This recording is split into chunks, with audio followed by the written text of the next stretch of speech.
Hey there, this is Eric. Thanks so much for dropping by. All right, today we're going to talk about a piece of tech gear. It's Wacom's brand new 13-inch Movink tablet. This just came out. It's their new drawing tablet featuring some OLED display technology.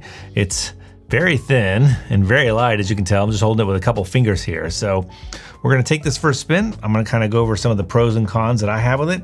And I'm also going to be comparing it to my prior travel tablet, which was a Wacom's 16-inch Cintiq that came out, I don't know, a couple years ago. All right, let's get into it.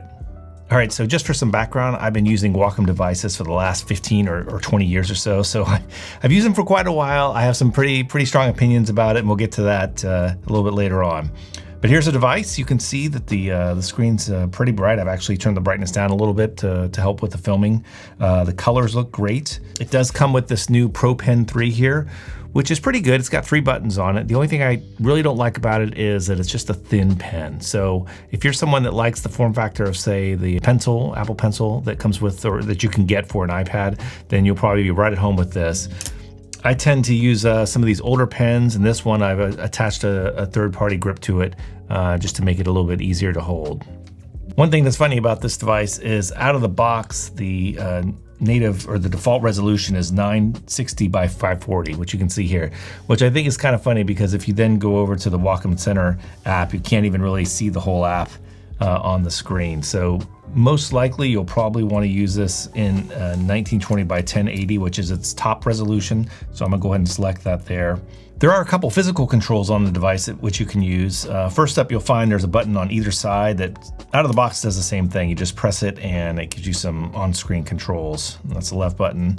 And then here it is over here on the right. Just going through a couple of these, you can set the input source, which is always going to be USB, but you can specify the left or the right USB port to use. You can also have some control over display settings, so the overall brightness. The button itself, so like I said, there's 2 buttons, one on each side. One of these must bring up this menu. The other one you can set to do what you want. So it can be set to turning touch on or off, or to get to the express keys. And you can see that if I set that one to touch and try to set this left one to express key, it's gonna bounce that right one right back up to menu. So something, one of those is always required to be the menu. And then let's see, you've got some other settings here. English language, the transparency of the menu is, whether you want to see the logo, things like that. Factory reset as well. And then when you want to turn display saving on or off, and the touch as well. Those are the 2 physical buttons. There's also 2 very hard to see and hard to find express key buttons on the top. I keep turning my head trying to catch the glimpse of somewhere to put my finger, but it's somewhere around here that you can see there's that menu that pops up. And then there's one over here on the left side. And so through the Wacom Center app, you can set those just like you would any other express key menu on any other Wacom tablet. All right, so let's talk about what the drawing experience is like. I've got Photoshop open here, and it really is like almost every other Wacom tablet here as far as how the pen feels, as far as the drawing experience goes. I will say that the screen itself feels a little bit more glossy, or a little bit more slick than, say, some of their other displays. This is probably because those other displays use a different technology. It's like an etched glass, where this one is an OLED display. So I'm guessing that probably affects how the pens feel on the surface. But the flip side is you probably get a brighter image and more contrast in the colors. But otherwise, it's a great drawing experience, and it's really one that you've come to know and expect from Wacom's products. All right, before we compare it to my older Cintiq 16, I want to talk about some of the accessory options you have. First off is this case. It's more like a pouch or whatever. Basically, you can just open it, slide the Movink inside there, and then pull this over the top and kind of keep it secure. It's kind of like a hard vinyl or leather, it's just a great thing to put it inside before you put it in somewhere else. And then you have their new stand, which is kind of a machined piece of metal. It opens up like this, and then it has these little feet that kick out like this. You can place it down and get it to fit in there. Not a big increase in the viewing angle, but enough to get it off the surface so you can work and have access to the buttons a little bit easier. All right, so now we're going to compare it to my older Cintiq 16. So let me move some things around here on the desk, and we'll take a look.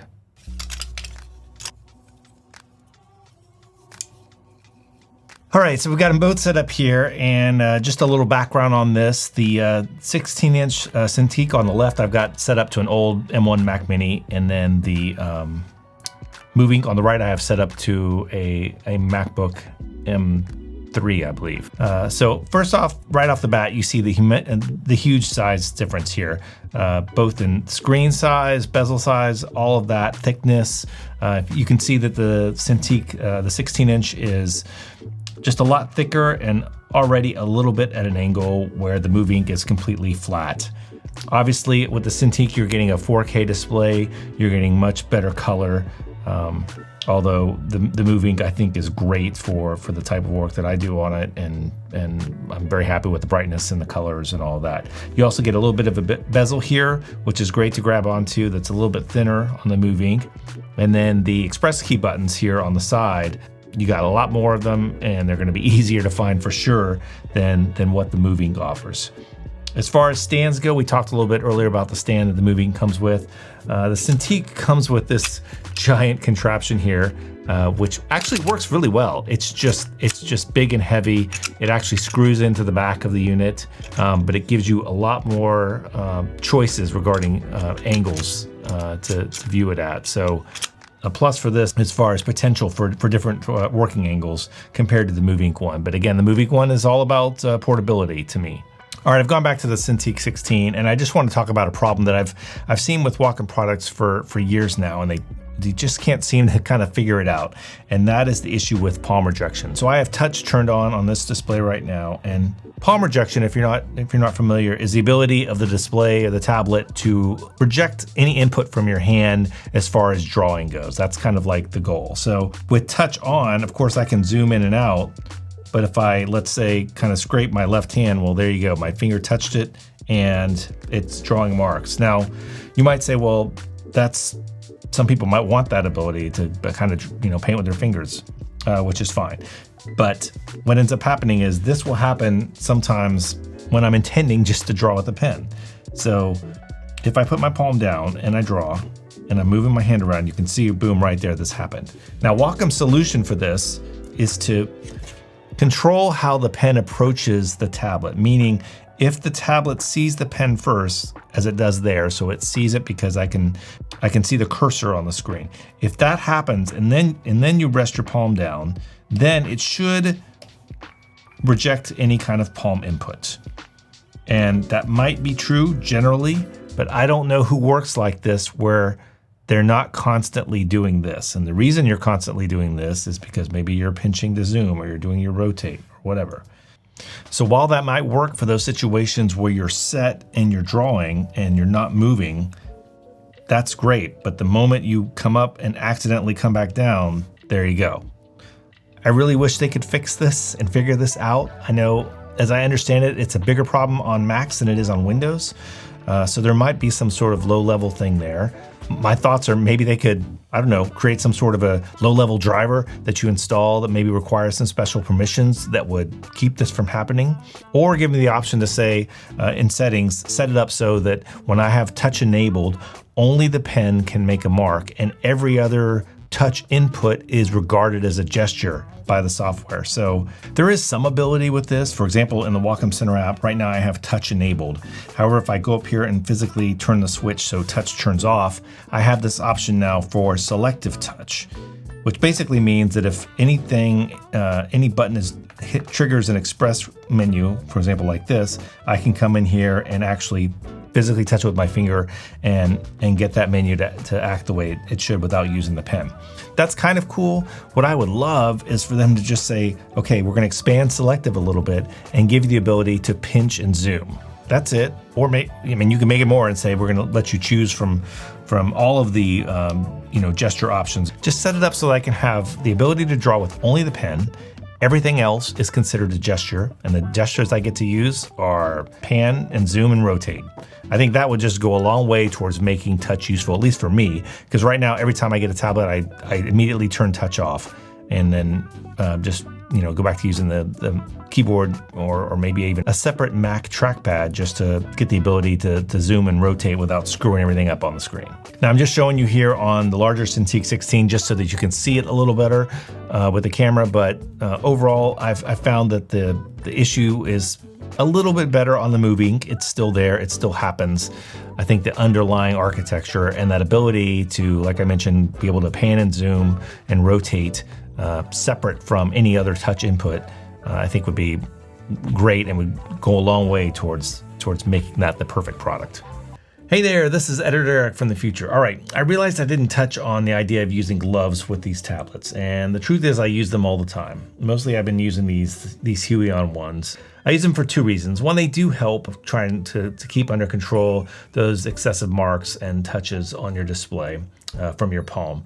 And also they actually help your palm glide across the display a lot easier. So you're reducing friction from your palm touching the surface, and it just makes your hand glide across a lot easier. That said, I still get those marks with those gloves, so I'm trying a couple different things. Somebody mentioned layering up on gloves, so I might maybe try two gloves and see if that helps. And then I've got some other gloves on order that are a little bit thicker, so that might help control some of those unwanted touches as well. But we'll see.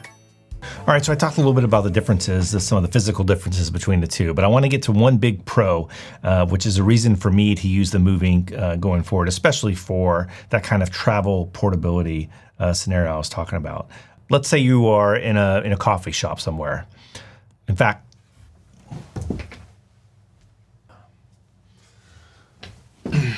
this is a long video. I'm ready for a coffee break anyways.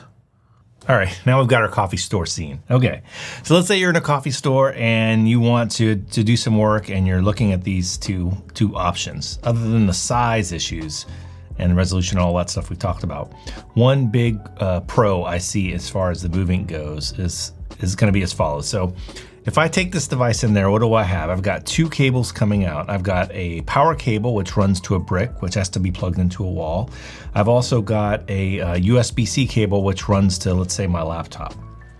That's a lot to plug in because you've also got to plug in the laptop as well. So let's move this out of the way and talk about what you can do with the Movink. All right, so we're back to just the Movink here in our coffee store scenario. So as you can see, we got one USB-C cable. It's running to the laptop here. Laptop has a power cable. And we're kind of in what they call clamshell mode. So the lid is closed on the laptop. Now, if I take this power line and pull it right now, there goes the display because the Mac requires to have power to send a signal to an external display when the lid is closed. So I'm gonna plug that back in. All right, it's plugged back in, and to get the display going back to the Movink again, I just open it up and then I can shut it. I'm back to clamshell mode with the display here working. So what does this mean? It means if you're in a coffee shop right now, you've got one cable running to the laptop and then a power cable running to the wall. There's actually a way to get rid of the power cable completely. And to show you that, we need to jump over to the laptop. All right, so I've got the laptop open here. I'm gonna show you the screen so that I can show you a way to kind of take control of things a little bit more. There is a free app out there called Amphetamine for the Mac, which allows you to have a little bit more fine-tuned control over how it handles things like power and sleeping and all of that. When you install it, you get this little menu bar icon, and the first thing you want to do is go up here and click it and select Quick Settings and uncheck this box, Allow System Sleep when display is closed. You want to turn that off. Once you've done that, you just have to come up here and start what they just call a session. So we'll just say start a new session indefinitely. It's now running. Okay, so we've got the overhead camera going here showing the USB, which is going around to the side to the laptop, and the power cable. I'm going to close the lid here.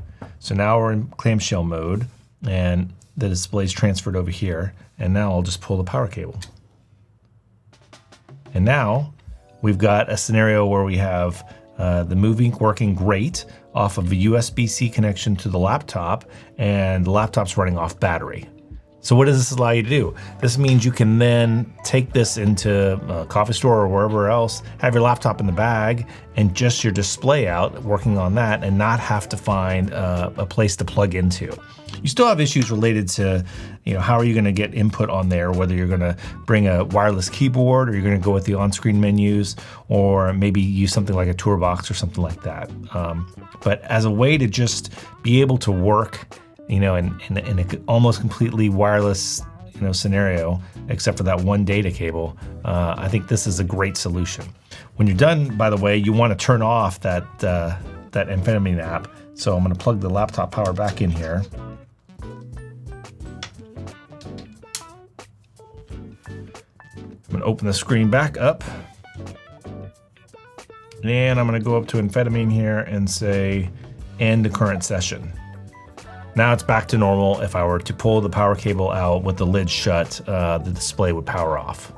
All right, so what do I think about this brand new Wacom Movink 13-inch tablet? I love it. It's a great device. It runs about $699 right now, and that's compared to about $1399 for the Cintiq 16 that I showed earlier. So it's a very big price difference between the two of them. If you are someone who loves like the ultimate portability as far as the tablet goes, you want something that's super thin, very light, has the option to just have one cable to a laptop, then I think this is the device for you. However, if you're interested in more resolution, 4K resolution, slightly bigger display, better color accuracy, something that's built a little bit more solidly so that it could work both in a home environment and the occasional travel, then I would say the Cintiq 16 might be better for you. However, that's a pretty big difference between $1399 and $1699. So I will leave links to all of this below. Check them out. If you have any questions, feel free to leave them in the comments below. I hope this has helped you out on some level, and thank you so much for watching. Take care.